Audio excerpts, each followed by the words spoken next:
in 2 minutes.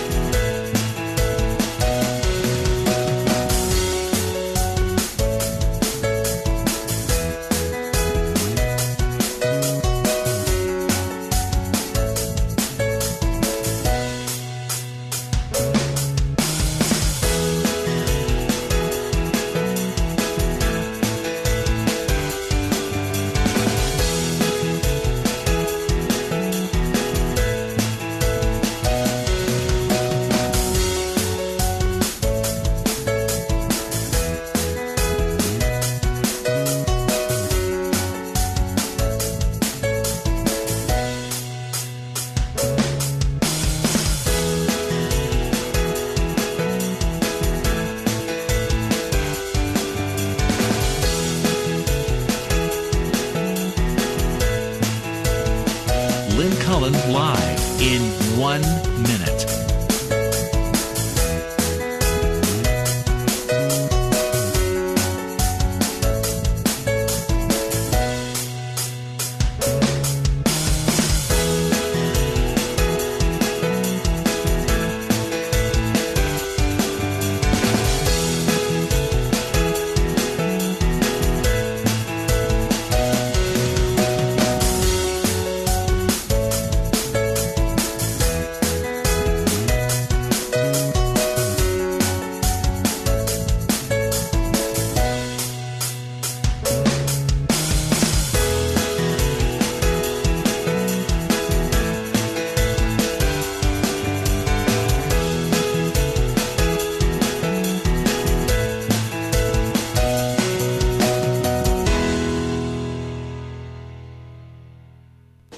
Welcome to Lynn Cullen Live at pghcitypaper.com. Email your questions and comments to Lynn at pghcitypaper.com. Okie doke, I am sorry, I am late. As a matter of fact, I can't tell what time it is. Is that clock correct? That is correct. Okay, I'll give you the full hour, but I'm sorry, forgive me. I'll blame it mostly on myself for always cutting it close, and this time running into some difficulty. Got behind a garbage truck on a narrow street that went on forever, and I was blocked from getting to the busway where I couldn't get, so I spent a lot of time watching those guys pick up people's garbage, which, if you think about it, is not a job you'd necessarily want. That's a tough job. And yet, that job is more important a job than a lot of jobs that pay 20 times more. That's my guess. I mean, in terms of whether our daily lives would be adversely impacted if the garbage guys stopped picking up garbage, or if, I don't know, name some white-collar somebody in an office somewhere pushing paper around, hedge fund manager. There's something weird about how we value things. There's something really weird about it. And then I just have one pet peeve to announce. Well, two, come to think of it, from my bus ride today, and maybe I was just feeling a little bit zzz because I was running late. A woman, it was very crowded on the bus, a woman standing directly over me, I was lucky enough to have a seat, was cracking her gum. Oh, I do that all the time. You do it in public, Jess? Well, I mean, you know that you're going to annoy. I mean, I like the sound of myself cracking gum. If I'm like alone in the car, I'll crack away. But insert one other human being and you wouldn't do it. Or you do it sort of, really good gum crackers can, lessen the volume. Or you would do it quiet. And she was just, every bite. And after a while, you become murder. So when I actually jumped off the bus a stop earlier than I normally do, thinking, It's okay. I'll just run the rest of the way. I jump off the bus and I start running up, what is that? Liberty. And unbelievably, what's the first sound I hear? No. Gum cracking. She's right behind me. She's right behind me. If you saw two women, one, me, in the front, and another jerk, I took off like a bat out of hell. I really did. I'm a little bit winded, but I finally lost her as I turned onto Stanwix. I mean, not Stanwix, Smithfield. Oh, jeez. And I was sitting next to the quietest, well-behaved little child. It's probably about 3, I would say. And on the other side of the child was the child's mother, I'm assuming. At one point, the child, I swear, went like, sort of squirmed a little toward her mother, and the mother pushes her back and says, "Sit still." And there again, I didn't know whether to punch out I could have done 2 at once. The gum cracker gets my left, the mother gets my right. God! Why are people so, one, sort of rude and inconsiderate, and why are they so mean? That child was the most extraordinarily quiet kid I've ever seen. And then one other time, the kid sort of picked up this little toy that she had that was between her and her mother, and the mother grabbed it away and said, "Sit back." And the kid was sitting back. I wanted to, like, take the kid. I should have jumped off the bus with the kid. Oh, God. Anyway, good morning. It's a tough world out there. It's a Wednesday, right? The 11th of the 12th month.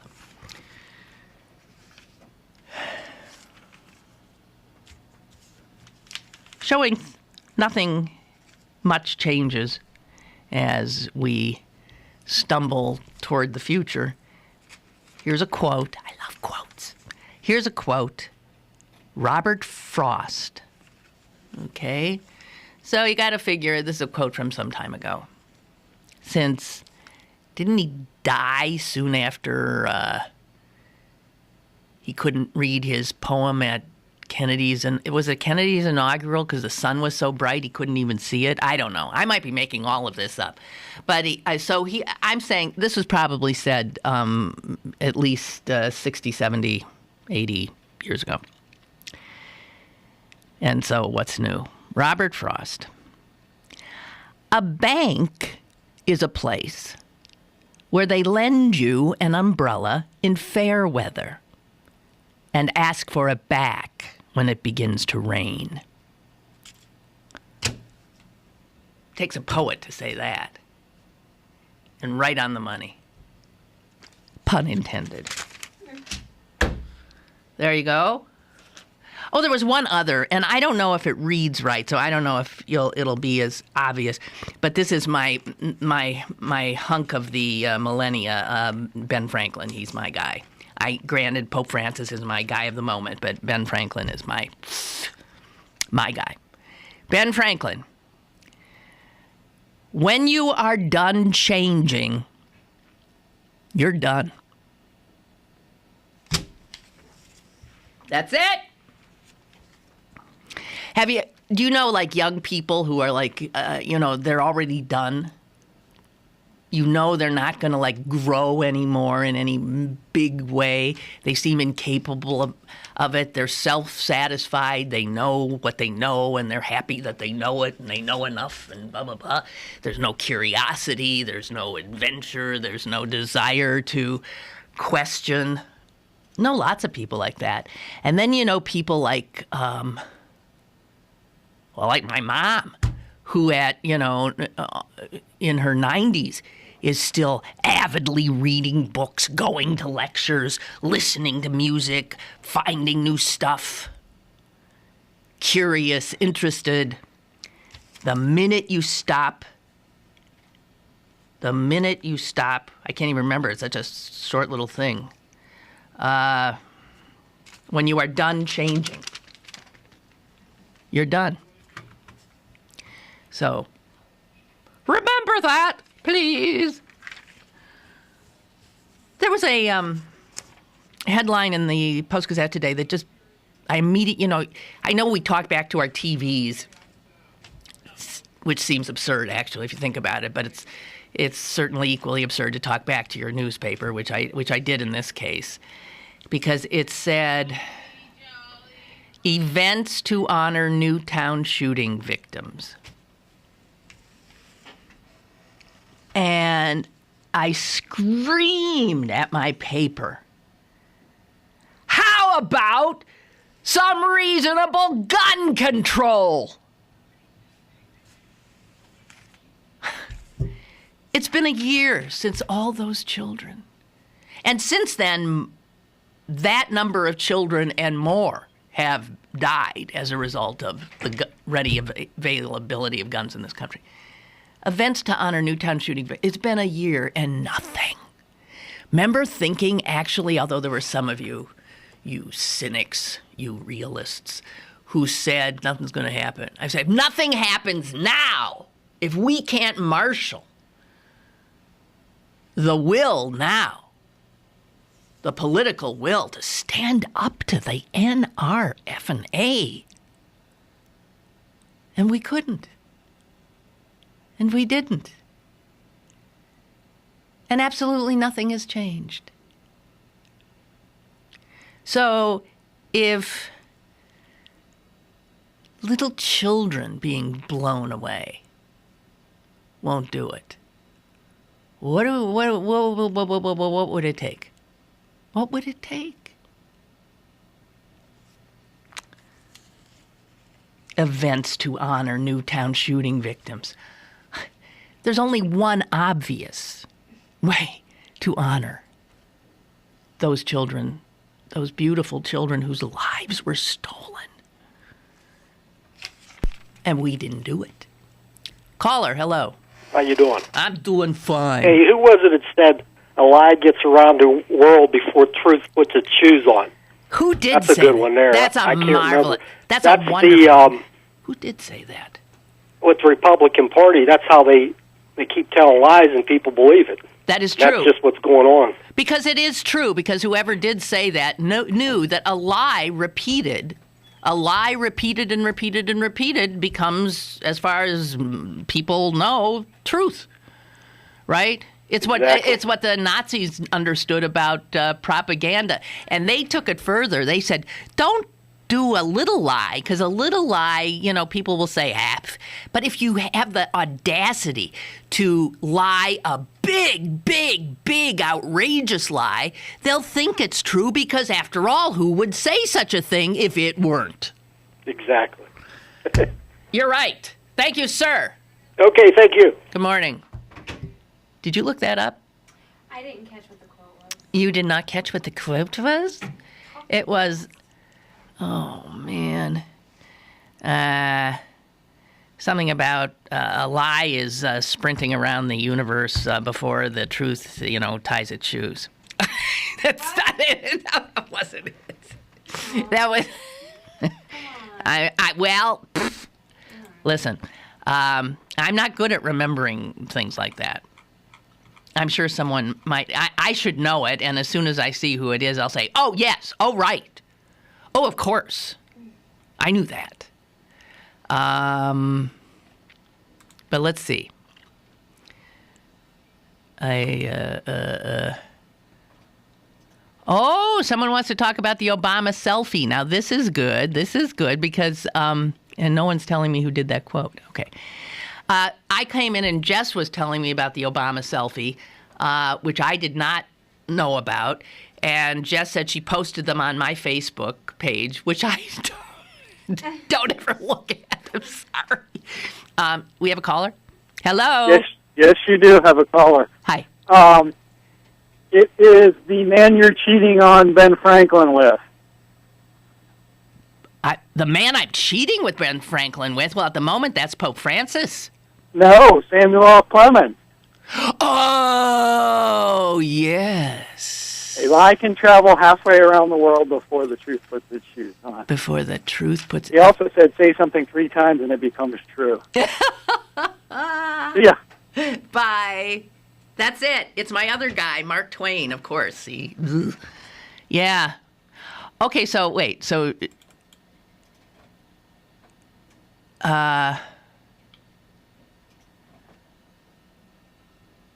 Okay, so I don't know. So apparently,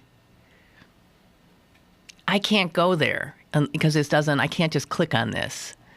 Gigi, call me. I can't do this during the show. So Obama, you were telling me at the funeral, at the memorial service, was taking selfies of himself with Prime Minister Denmark. the various world leaders. He took more than one or something. I think it was just one. One, maybe. And apparently someone took a picture of him taking the picture of himself and Michelle Obama was in the background. Next, yeah. Looking really mad, Yeah. right? Yes. Looking really disapproving.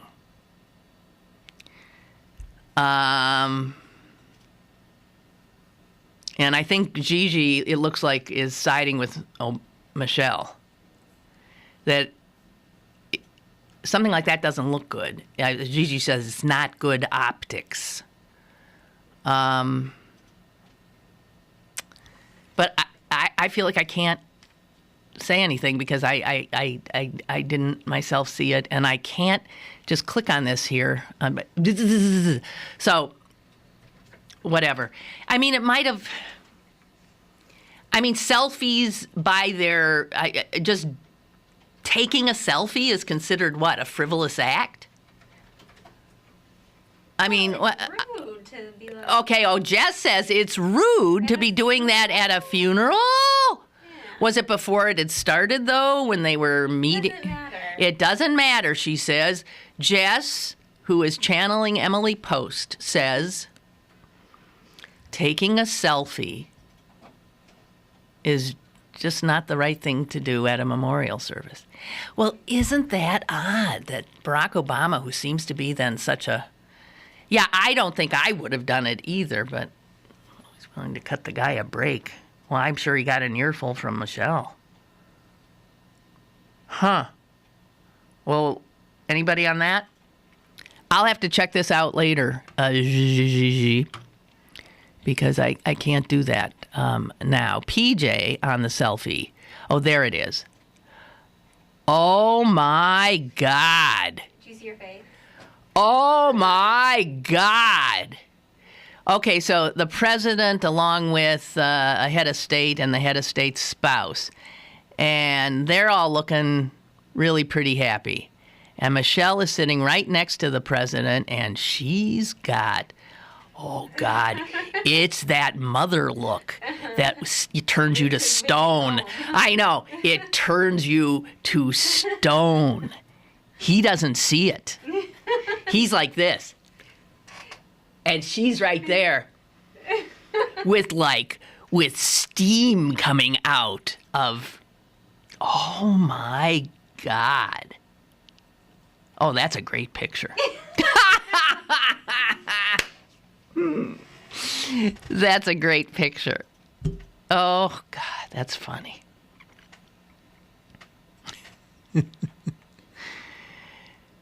So, the president got himself in trouble.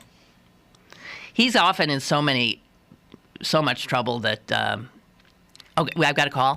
Hi, caller. Hi. Hey, I just sent you a couple more. I think it was a little more than just the selfie thing. If you look at the other pictures I sent you, I think Michelle was a little disapproving of the flirtation going on. Was he flirting with that blonde? Well, yeah. Well, look at the other pictures I sent you. You can describe them to everybody. Okay. All right.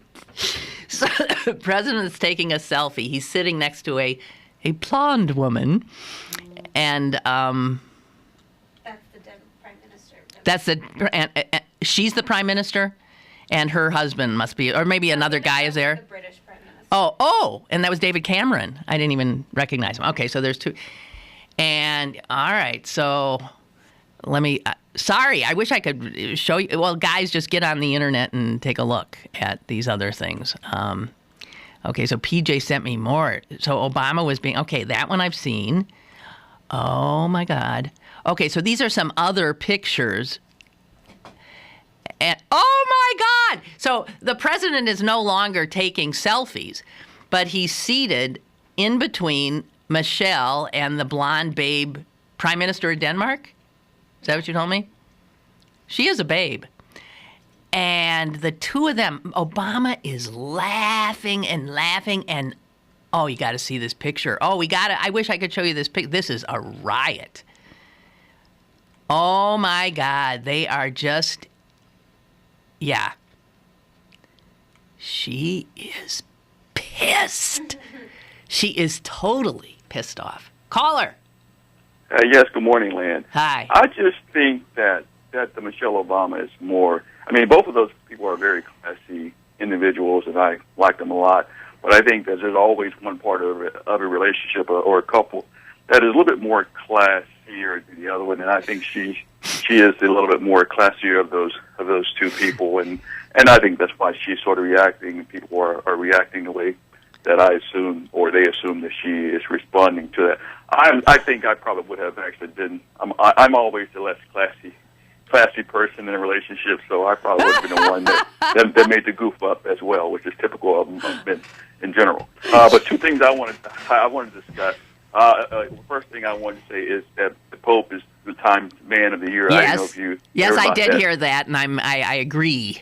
I absolutely agree as well. And the other thing, I experienced your worst nightmare Sunday. I didn't get a chance to call you on Monday because I was sitting in my dentist's office, and then Tuesday I couldn't talk because I had some oral surgery done. But I was at the Steelers game, and I was near the field. And at one time, there was about 10 leaf blowers going on at one time, clearing the yard line. The lines, yeah. And I left. It was so loud. I got up. I was freezing as well. But yeah, right. it was so loud. It was incredibly loud. And I thought about it, and the times that you have talked about it, and what type of air pollution or sound pollution that it created. And I did some preliminary research, and the sound, based upon the number of the leaf blowers and how they were all running at the same time, was the equivalent of 106 jet fighters. Oh, jeez. And it was incredibly loud. It was incredibly uncomfortable. And I at that moment, at that time, all these years you've been talking about the leaf blowers, I can finally say I can relate, and I may think twice about operating my leaf blower next year. Well, I'm glad it gave you pause. I hope it didn't do any damage to your ear, and I hope your mouth's feeling better. Those are all okay? Thank you. Thank you. Thanks for the call. Okay, so Gigi sent me what she had sent the link to that I couldn't get. She said, and this is, okay, this is not Gigi's talking. This is somebody else, I'm not sure. In politics, image is king, and every politician knows it. President Obama knows it more than most, having been caught in one or two pictures that handed his opponents, rightly or wrongly, a gift. You may recall a small controversy over then candidate Obama not putting his hand on his heart during the playing of the national anthem. I think that was that before a, well, it doesn't matter. The moment he bowed to King Abdullah of Saudi Arabia also became a conservative cause celeb. Caller, hi. Oh, yeah, hello. I just turned down the volume. Okay. I posted the photo. Well, there was 3 photos. Right. And one thing onto the Facebook page. Your Facebook page. Okay, thank you. Me and my little sister were having a little discussion on Facebook about interpreting what was going on. She saw one thing. She wrote, Michelle protecting her man, right? And I wrote, I see something different. I mean, she wrote keeping her man in line, and I wrote Michelle protecting her man. we saw two different things in the images. I saw, there's three images, and the first one I saw, Barack just being, he's kind of leaning back, and he has his hand on her shoulder, and they're talking and laughing. On the blonde shoulder with Michelle sitting like on the other side, yeah, like a block of granite, right on the other side, right. And then in the second picture, he was kind of sitting there with his arms crossed, and it looked like she was still talking, but he was like sitting straight up, almost like, okay, that's enough. This is what I saw. Okay, that's enough of the jabbering. I want to, focus on this.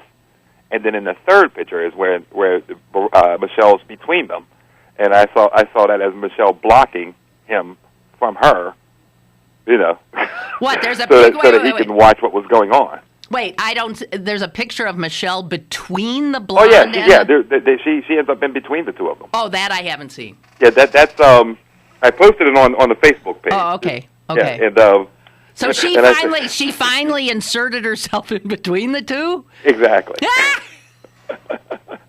So, and I found it interesting that me and my sister saw two different things. Uh-huh. The male-female perspective. Thing. I found that more interesting than anything else. So you're saying as to what was going on. You're saying you thought you would say it was Michelle what? Protecting.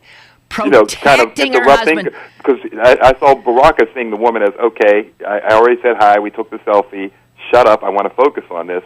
Like in the second picture, you can almost see it, and then she's still going, and then Michelle finally says, to protect him from her. Well, how the hell did Michelle actually get up and sit down in between? They were already all seated. Yeah, I have no idea. And in the pictures that I'm showing, you never see the Prime Minister. It's almost like they all got together like, hey, let's take a selfie. Oh, and the Prime Minister left. There's like an older black woman sitting where he was sitting. And then so the pictures I put on Facebook. Okay, people were moving around. People were moving around, yeah, exactly. Because they wanted to say hello to... Who knows what happened? Right, they wanted to say hello to this one and that one because there were, 90-some world leaders there. And I think that the camera, the phone, isn't Barack Obama's phone. It's her phone. Because in the third picture, you see her looking at the picture or looking down at the phone. Oh, okay. So she wanted... So I think she was the one who instigated the whole ordeal, and Barack... That's the one that canceled her meeting with Barack because of found out that she was being spied on. I thought that was Angela Merkel.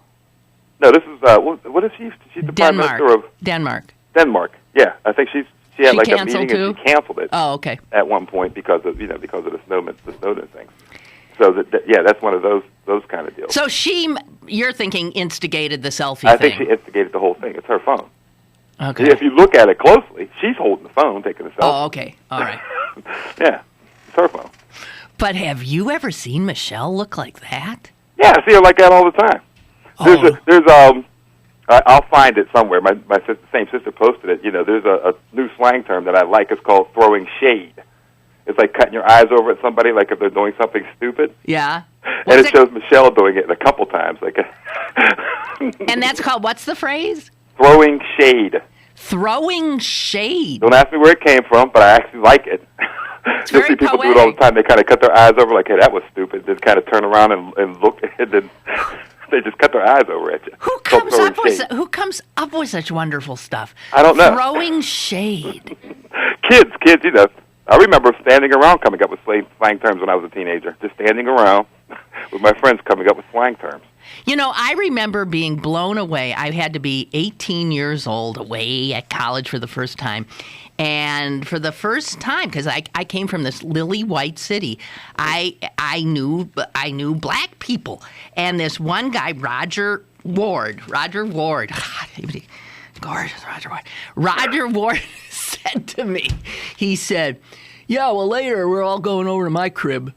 And I thought, your crib? What? I heard it. And then when I realized what he meant, I thought, oh, my God, that is so great. That is so great. Well, that was my first. My crib. What did I know coming from, the upper Midwest Bratwurstville? Oh, Oh, God. Well, this is wonderful stuff. I'm so glad you all turned me on to these pictures. I wouldn't have known anything about it if it wasn't, like I said before, if it wasn't for my younger sister. I wouldn't know half of, pop I know, culture. that's when Jess is the one who told you got to know young people or you're out of it. Hey, great to talk to you as usual, Same here. Clarence. Okay. Thank you. Bye. I have no sense of what time it is, but I think it's time for a break. Seems like it might be about time. And we'll be back. And you guys have sent me so much stuff to read and look at that I'll be busy. See you in just a sec. Questions and comments to Lynn at pghcitypaper.com or call Lynn at 412-316-3381. Lynn Cullen Live will return in a moment. Pittsburgh City Paper's special pullout, City Living at its Best, is available now. Pick up one today for a look at the all-diverse real estate options in the Golden Triangle. Plus, for Jangler, Holiday Pops at Hines Hall, Nebraska, and News of the Weird. Pittsburgh City Paper available at over 1,700 locations throughout Western Pennsylvania. And on the web at pghcitypaper.com, on your smartphone at citypapermobile.com, and check out the new CP Haps app, available for download from iPhone App Store and Google Play. Just in time for the holidays, Little's Shoes is your UGG headquarters. Little's has the largest selection of UGGs for men, women, and children to stay warm with shearling-lined boots, shoes, and slippers. Don't forget to get your hats, gloves, scarves, and more. Bring the entire family to view one of the largest in-store UGG shops in the U.S. All available at Little's Shoes, Pittsburgh's largest family shoe store. Forbes Avenue in Squirrel Hill or littleshoes.com.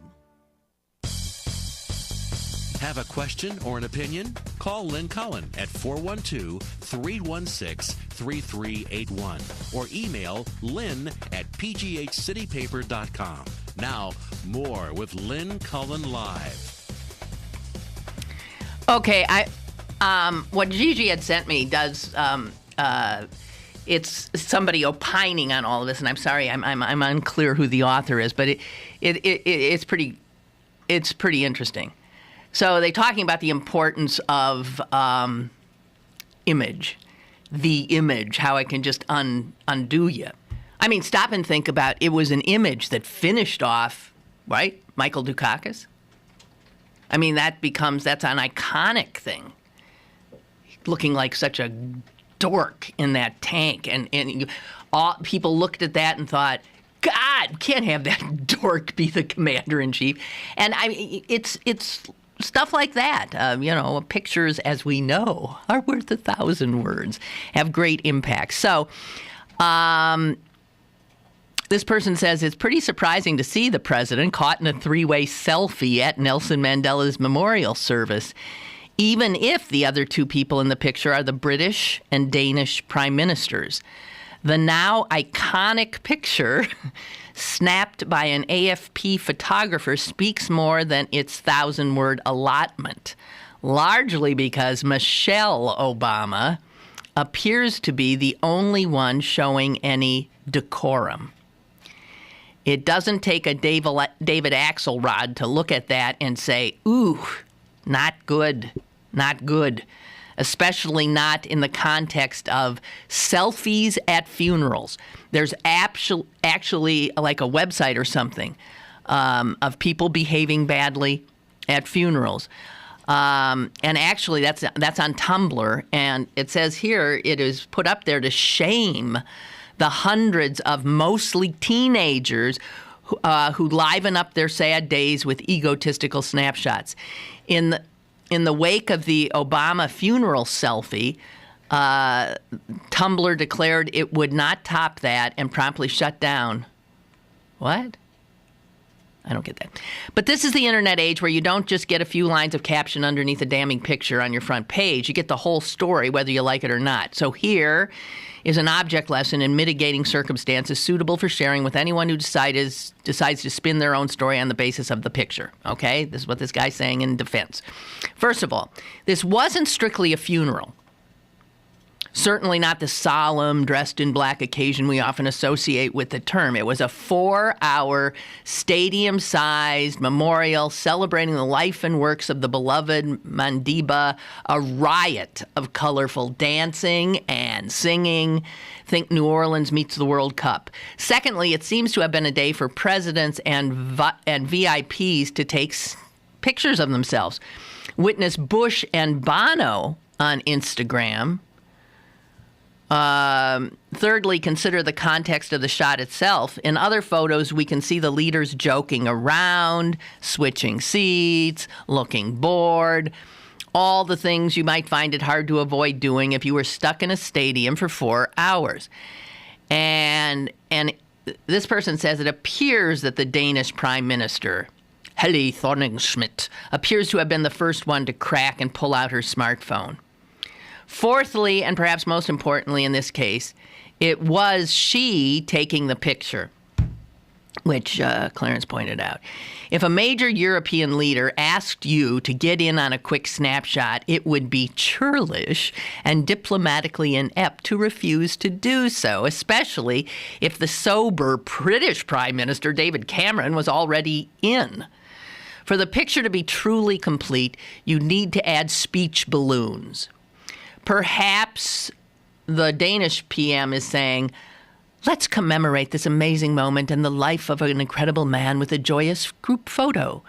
Maybe Michelle is saying, man, I wish there were room for me in that picture. The point is, we don't know the full context of what would be for almost any other three people in the world a private moment. Without that knowledge, a rush to judgment dishonors the memory of a man who spent decades fighting a society that systematically rushed to judgment. Image may be king in politics, but it's high time the king was dethroned. Well, there's some good points there, but the picture is king. I'm sorry. And what I love about the picture is the picture wouldn't be anything without Michelle in it. It's wonderful. Why wasn't that in the paper? Why wasn't that in any of the papers I saw? Is that so something like that is something that is part of the new, we were talking about new internet journalism, which is an oxymoron. But I'm surprised that no. I saw 4 newspapers today and did not come across that wonderful picture. It's just, if I were an editor, I would be hard-pressed not to put that picture in my paper. Because that's one that everyone would be talking about, right? Oh, man.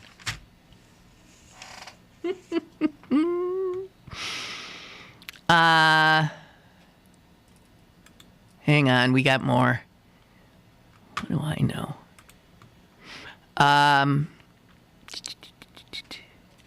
Excuse me. Oh, Gigi's telling me the person who wrote that is Chris Taylor, and it was on a British American news site called Mashable.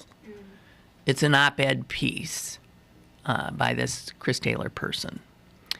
Let's see what else we got. And he's trying to, PJ now is trying to explain how when Barack got up to go to the podium and speak, the Danish PM is very, very involved talking to Michelle. And he's showing me another picture. And Michelle looks, engaged with her. And PJ says this Danish prime minister seems to be the most outgoing official in the world. I mean, she was having a field day, that woman. Looks like Holder behind her. But you know what? I'm looking and everybody, that was a long, long time. And there were points at which the crowd got, raucous, where the MC, whoever that was, had to say, we do not want to embarrass ourselves. I guess maybe when they were booing their own prime minister. So it wasn't exactly a funeral. Tom has something about throwing shade. The term, Clarence, get this. The term throwing shade derives from the culture of black drag queens. Wow. It means to deliver both a silent and verbal analysis of another loaded with venom. So, it's, like giving the evil eye, right? It's like, if looks could kill. A more modern version from the same source is to read someone. A kind of gay read them the riot act, but generally in the realm of the receiver's appearance or act. Okay, you lost me there, but okay, so throwing shade. I love that. I hope I remember it. And thanks, Tom, for all that etymology, for all that background. Which is the insect one and which is the word one? Entomology is insects, I think, and etymology is... Right, I think. Yeah, I think that's right. We find such a little opportunity to use all those big words. Joseph on throwing shade. Well, I think he went and looked it up too.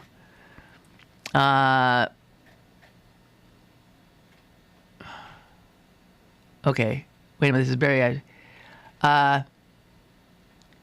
Every construction we employ in our daily conversations has a whole body of history behind it. I think that would be etymology.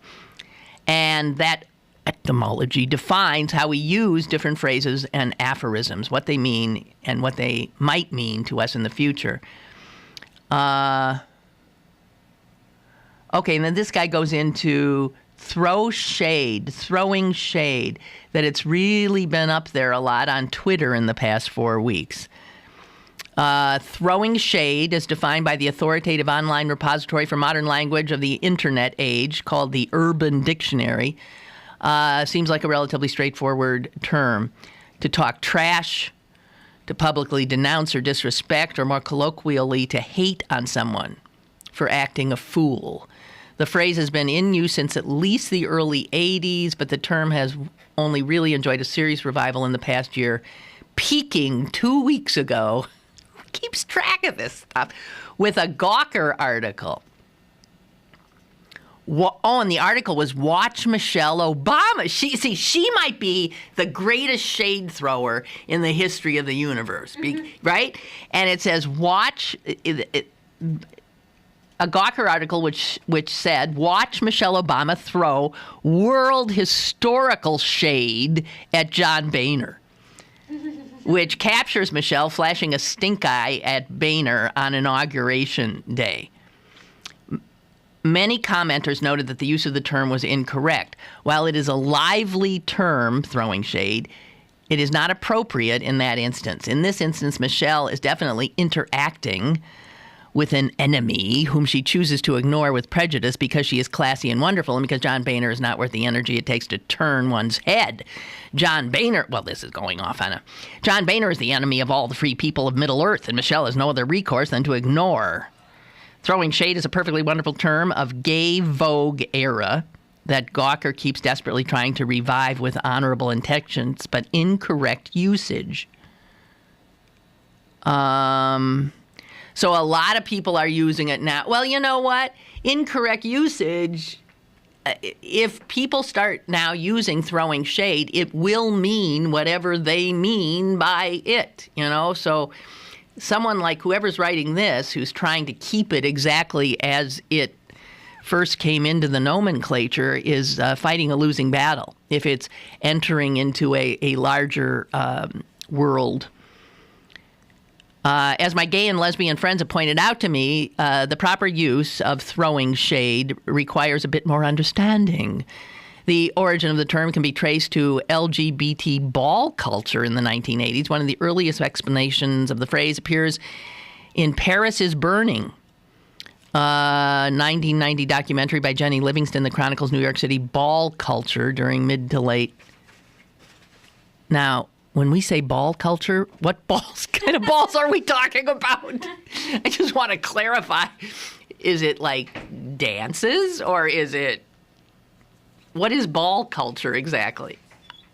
You know what? And then they get to, if I'm a black drag queen and you're a black queen, we can call other black queens Anyway, so yeah, this guy's going back to what Tom told us. Anyway, it's a great phrase. Great phrase. We've all learned a new phrase. I love it. Throwing shade. Who comes up with this stuff? It is absolute poetry. Poetry.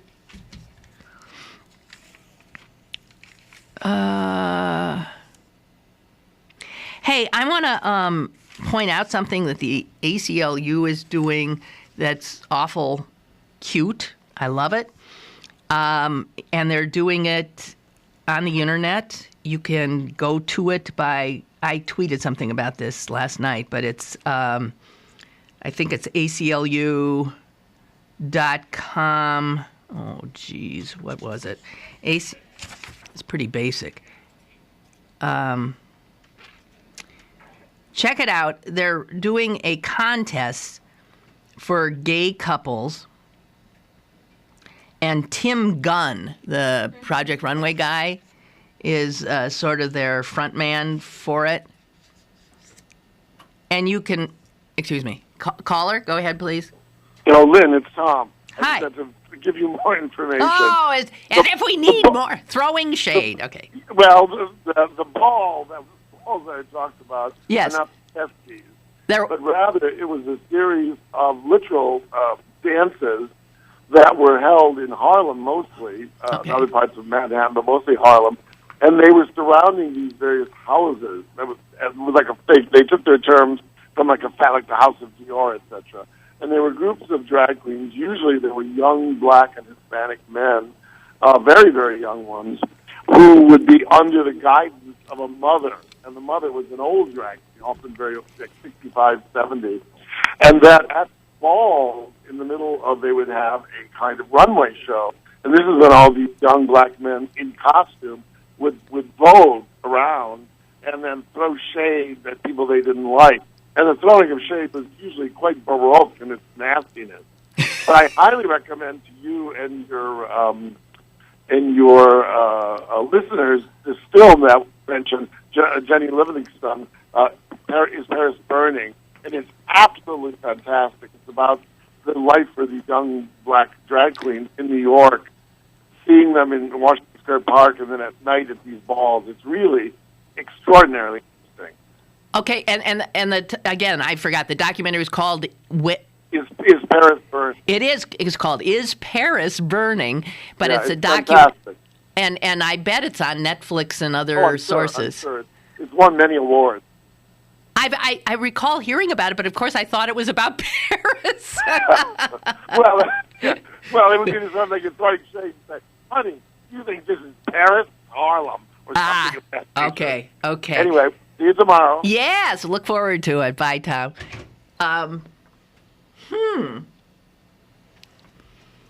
Gosh, people are so creative. There is so much creativity that it blows my mind. It just blows my mind. Throwing shade. So anyway, the ACLU is doing this thing where they're going to give, I guess, 5 gay couples who will win in an online election. I voted last night on one couple. They were not in the top, but I liked their idea first. And it's called My Big Gay Illegal Wedding. And the idea is to do like 5 splashy weddings that would incorporate states, like 2 perhaps neighboring states, where, for instance, at wherever the border of Pennsylvania and New Jersey, or Pennsylvania and New York, states that do allow gay people to marry, that you could create like almost performance art with a marriage. And so if you go online to the ACLU thing about this, they have this ability to have couples tell you something about themselves and then suggest what their idea would be, and you can vote for them or somebody else, blah, blah, blah. A lot of the couples are from Pennsylvania, and obviously because they do not have the right to vote here.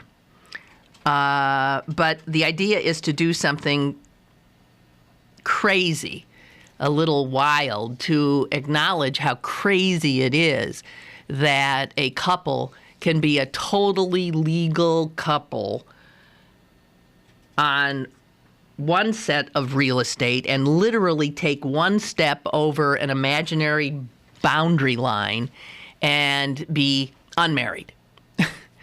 And it's to, again, just accentuate the absurdity, the bizarre nature of this. I can't believe I can't find that site. It's very, it's just like www.aclu / I don't know, marriage or something. I don't know what the hell it is. It's very easy. And do it, look for it, and try to vote and get this thing up and running. I think it could be a lot of fun. What else do I have here? What else do I have to take a break? Yes. Oh, yeah, I do. I'm sorry, because we started late. I'm all discombobulated about time. Yes, I think we do. We'll be right back. Stick around for more with Lynn Cullen Live after this. Hi, I'm LeVar Burton, and I'm proud to be a book person. How do I choose a book? Sometimes it's the cover, sometimes it's the title. I guess I'm pretty visual. If a book's really impressing me and the writing is really good, I will peek and see what the last paragraph is, because the endings of books should rock you. I am a book person, and if you're a book person too, read to a child and spark a lifetime of ambition. Join me at bookpeopleunite.org, because reading is fundamental. A public service announcement brought to you by Reading is Fundamental, Library of Congress, and the Ad Council. Go to the all-new bergbargains.com for the best deals on holiday gift cards from your favorite local restaurants, bars, museums, attractions, and shows. Log on now for great deals from Atria's, Fair Day, Rock Bottom, and Quantum Theater. Supplies are limited. The all-new bergbargains.com, Pittsburgh's best bargains, bergbargains.com. You're listening to Lynn Cullen Live at pghcitypaper.com. Once again, here's Lynn Cullen. Oh, yeah, here's Lynn Cullen, and I didn't get a... Oh, Andrew McCutchen was on Ellen? His girlfriend said yes. What? Engaged. His girlfriend, he proposed. He engaged? Yeah. Oh, damn! Oh, my hopes are dead.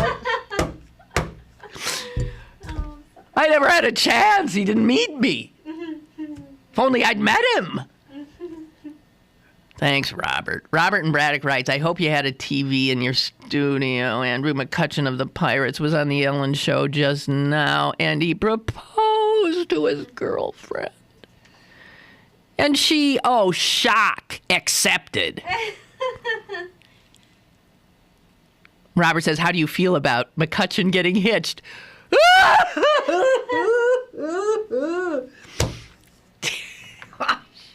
I love him.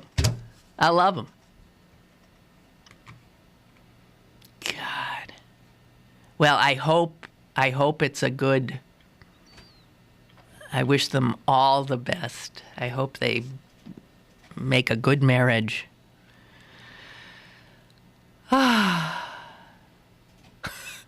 Here's somebody sending me something about how throwing shade in a sentence. That bitch is throwing shade. She's telling everyone I had my lips done. Is that right? Would that be the way to do it? Maybe.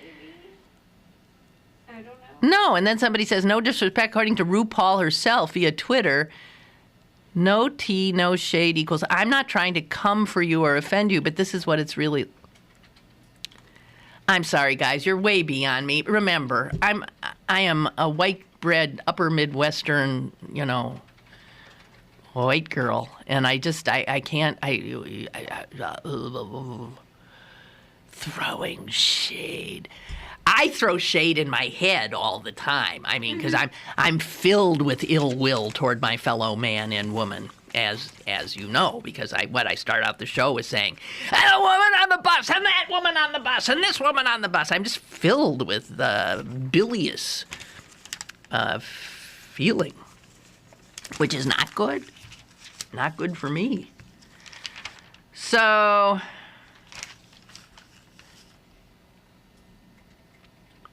crime, just a little item. So, this is about fracking and how wonderful it is. Crime is soaring in communities at the heart of the fracking boom in Montana and North Dakota. Some cities are seeing increases in arrests of 565%, 855%. Roosevelt County in Montana saw arrests soar 855%. And here's the great part of this article. The sheriff of Roosevelt County in Montana, who's now a very busy man, who used to not be, he says, I don't have nowhere to put him. But guess what his name is? Sheriff Freedom Crawford. Now, there's something so funny about a man whose job is to put people in jail being named Freedom. I'm Freedom Crawford, and I'm here to take away your freedom. I love it. Freedom Crawford. Anyway, yeah. And I suspect what that's about is, middle of Montana, North Dakota. First of all, ain't a lot going on there.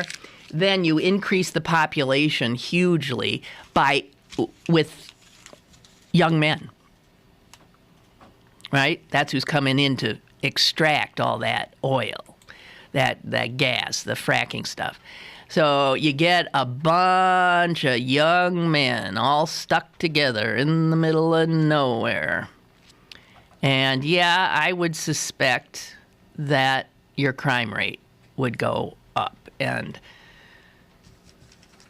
I feel for Sheriff Freedom Crawford because he probably had a pretty damn lackadaisical, easy kind of a job. Maybe arrested somebody once every 2 weeks. And now he's got his hands full. I got nowhere to put him.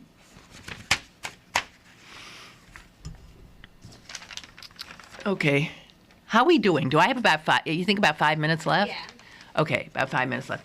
I found this interesting that there's an effort. It doesn't look like it's got a lot of chance. There's a lot of stuff about the air quality of our region. Yesterday, the news said that there was this consortium of eastern states. I don't know if consortium is exactly the right the word, but it is a group that of those states that tries to watch out for air quality. And all of these northeastern states, except one, yesterday petitioned the Environmental Protection Agency of the federal government to do something about the fact that it is the states to their west that are putting out all this damn pollution, and then the wind carries it into their states, and so that they struggle with their air quality rankings, while the ones that are actually doing the polluting are sort of sending all the crap our way. And so all these northeastern states had this petition to the EPA to do something. Pennsylvania is a member of that group, but it, for some reason, didn't sign on to the petition because I think Governor Corbett generally sort of likes, dirty air. Amazingly, just today or yesterday, a day late, Pennsylvania all of a sudden joined that petition. Now, who knows if somebody said to him, "Hey, Governor, you're in a real tight election race, and we're the only state that's not." People generally do agree that there should be. You maybe want to get in on this, and so the governor, yes, belatedly signed the petition, putting Pennsylvania in this effort, and in signing the petition, along with Connecticut, Delaware, Maryland, Massachusetts, New Hampshire, New York, and Vermont. Again, all these other states that allow gay marriage and are just generally more progressive than ours. Johnny-come-lately we are constantly. And in signing the petition, the governor said he wanted to show that he is strongly committed to air quality. Right, Tom. That's why you were not part of the original petition? That's how strong your commitment is, baby. Always bringing up the rear. And then the Supreme Court of the United States heard arguments yesterday on a case that also is about this, pollution moving across state borders. And so lax standards in Ohio, let's say, hurt Pennsylvanians.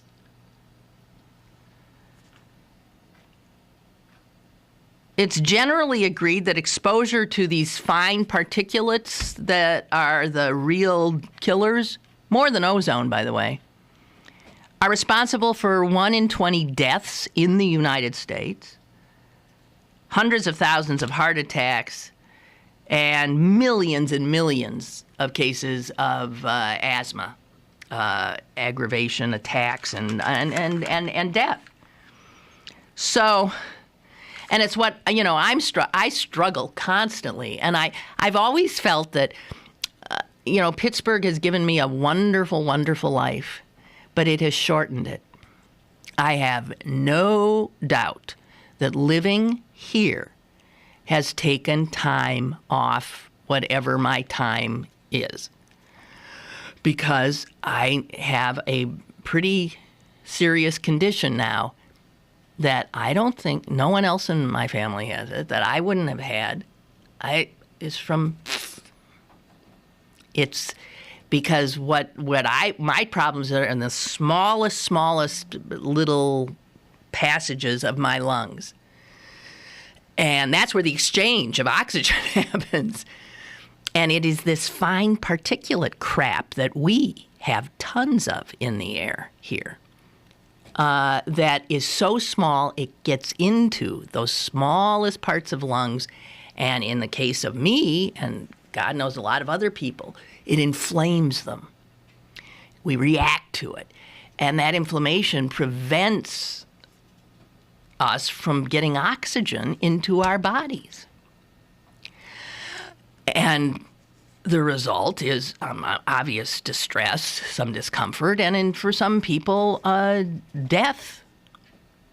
So on the local level with all this air particulate stuff, apparently there is, and whoever heard of it, there's something called the Allegheny County Health Department's Air Pollution Control Advisory Committee. Now, you got to figure something like that. An advisory committee doesn't have any power, but the advisory committee has decided to review a proposal by a guy, I should have him on the show, Walter Goldberg.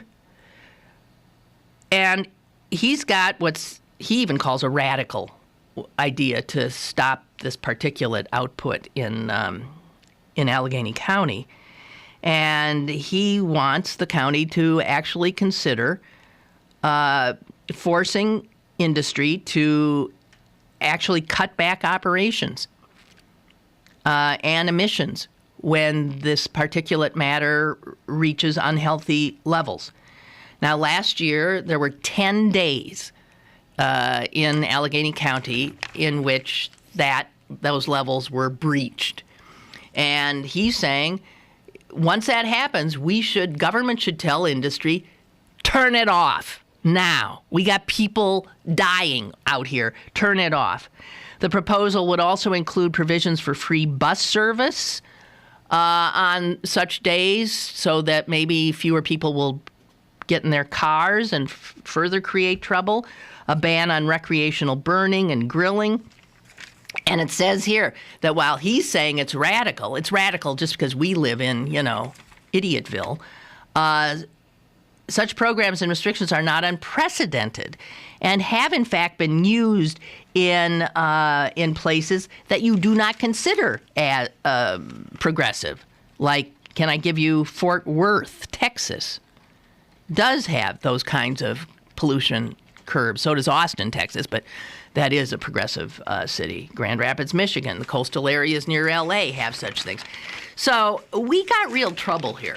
And so what's interesting about this is that you've got a state effort to deal with this invisible public health hazard, and you have this local effort, and you have, did I say states? And you have the Supreme Court hearing these cases. And all the same essential thing, suggesting that even though the air, it looks like a nice day out there, there is poison in that air, and it is there as a result of us. By the way, the state environmental secretary that I was telling you about yesterday, who doesn't think that there's much problem with climate change, never read anything that said there really was any really impact on humans or plants or animals or anything. He was, as I had suggested, definitely would be confirmed yesterday by the Senate of this great Commonwealth. And now such a genius with no environmental experience at all heads our State Department of Environmental Protection. Let's keep electing these Republicans. I tell you, they are geniuses. Well, I think that's it, and I think I even gave you a minute or two more. All right, so I shall bid thee a fond farewell. Hope there are no gum crackers on the bus on the way home. Hope you have a wonderful day, and Tom Sokolowski joins us tomorrow. Toodaloo.